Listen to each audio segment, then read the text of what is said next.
Bagaimana seorang ustadz menjelaskan silsilah Syekh Hasyim Asy'ari dengan Kiai Haji Ahmad Dahlan. Awal-awal saya cuek aja, terus saya tonton terus tulisan, loh kok ini menarik sekali. Itulah kesan pertama dengan Ustadz Adi Hidayat. Kita tidak perlu satu organisasi, tidak perlu satu sekolah, tidak perlu satu guru, bertemu dalam satu titik, mukhlishina lahuddin. Mudah-mudahan titik itulah yang mempertemukan kita.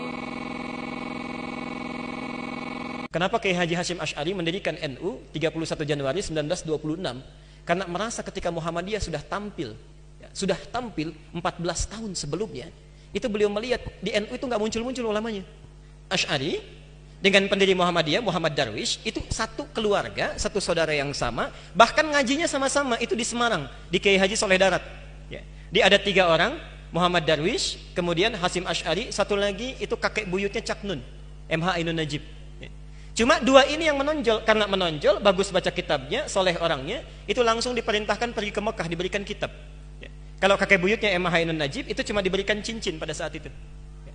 Saat berangkat ke Mekah, berguru di guru yang sama, namanya Syekh Ahmad Khatib dari Sambas, dikenal dengan Syekh Ahmad Khatib As-Sambasi. Nah, setelah dilihat-lihat sampai kembali ke Nusantara di masa yang sama, itu Masya Allah, ternyata keduanya punya visi yang sama, ya, tapi punya beda karakter. Yang satu senang praktek, ya, namanya Muhammad Darwish, lantas pulang diganti nanti menjadi Ahmad Dahlan. Yang satu lagi senang menulis kitab. Nah, Hasyim Asy'ari ini menulis 19 kitab dalam hidupnya. Kami punya itu koleksinya, ada 19 kitab.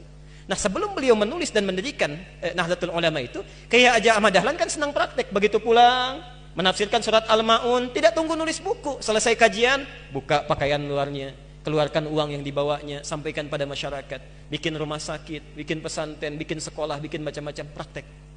Hasyim Asy'ari mulai menulis. Saat meninggal Kiai Haji Ahmad Dahlan 1924, difikirkan oleh beliau, ya, ini seorang sudah meninggal dunia, ulama belum bangkit. Maka ditulislah kemudian kitab baru yang menjadi landasan lahirnya ormas baru disebut dengan Nahdlatul Ulama. Yang ingin saya sampaikan, kedua-duanya ini ternyata satu garis nasab yang sama. Bertemu di Maulana Ishaq. Jadi kalau kita urutkan, maaf, Muhammad Hasyim Al-Asy'ari bin Abdul Wahid, bukan Kang Wahid yang ini ya, itu ada Gunawannya, ini lain. Bin Abdul Wahid bin Abdul Halim. Abdul Halim itu nama aslinya Pangeran Benawa, dikenal dengan Sultan Hadiwijaya, nama lainnya Joko Tingkir. Bin Abdullah bin Abdul Fattah bin Abdurrahman. Abdurrahman ini anaknya Sunan Giri, bukan Giri yang ini tapi ya. Nah, Sunan Giri ini anaknya siapa? Anaknya Maulana Ishaq. Nah, di Maulana Ishaq inilah nyambung nasabnya. Kiai Haji Ahmad Dahlan bin Kiai Haji Abu Bakar bin Kiai Haji Sulaiman bin Kiai Murtado bin Demang Jurang Juru Kapindo bin Demang Jurang Juru Sapisan bin Kiai Gerbek bin Maulana Ishaq. Siapa Maulana Ishaq ini? Maulana Ishaq ini adalah anaknya Ahmad Jumadil Kubra, ya, salah satu wali yang dari 9 yang datang dari Mesir, dari 9 wali itu. Ahmad Jumadil Kubra ini siapa? Ya, ini adalah salah satu wali yang punya 2 anak. Saya belum teruskan nasabnya. Anak pertamanya dibawa ke Nusantara, namanya Maulana Ishaq, melahirkan 2 ulama tadi. Anak keduanya lahir di Mesir, bernama Syarif Abdullah. Nah, nanti Syarif Abdullah inilah yang akan bertemu dengan salah satu anaknya Prabu Siliwangi. Ya. Prabu Siliwangi pemenah rasa menikah dengan Nyai Subang Larang, punya 3 anak.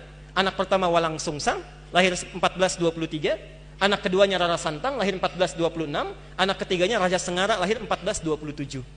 Nah, hajilah kemudian Walang Sungsang dan Rara Santang di Mekah bertemu dengan Syarif Abdullah. Walang Sungsang ganti nama jadi Abdullah Iman, Rara Santang ganti nama menjadi Syarifah Mudaim. Jatuh cinta Syarif Abdullah dengan Syarifah Mudaim, menikahlah, pulang ke Mesir, tinggal 20 tahun, melahirkan anak bernama Syarif Hidayatullah.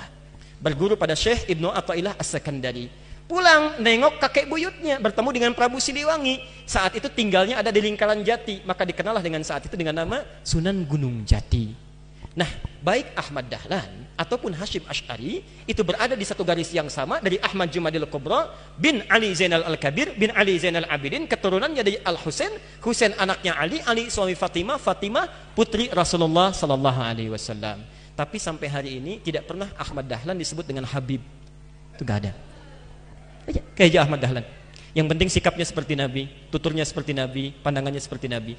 Kullu mri'in bima kasaba rahin, itu pilihan kita semua. Mudah-mudahan pertemuan hari ini kita menjadi baik seluruhnya. Kita bermohon pada Allah Subhanahu wa taala seluruh para asatidzah, dai-dai, para ulama kita, terkhusus Ustaz Abdul Somad dijaga oleh Allah Subhanahu wa taala dan bisa memberikan pencerahan kepada masyarakat Indonesia khususnya tentang wawasan-wawasan keislaman yang luas yang dengan izin Allah Subhanahu wa taala itu semua bisa menghadirkan kenyamanan dalam beribadah, ketentraman bagi hubungan antar masyarakat, dan yang paling kita harapkan dengan itu semua masyarakat Indonesia akan lebih beragamis, dekat dengan Allah, bisa memaksimalkan nilai-nilai keislaman dalam kehidupan. Assalamualaikum warahmatullahi wabarakatuh.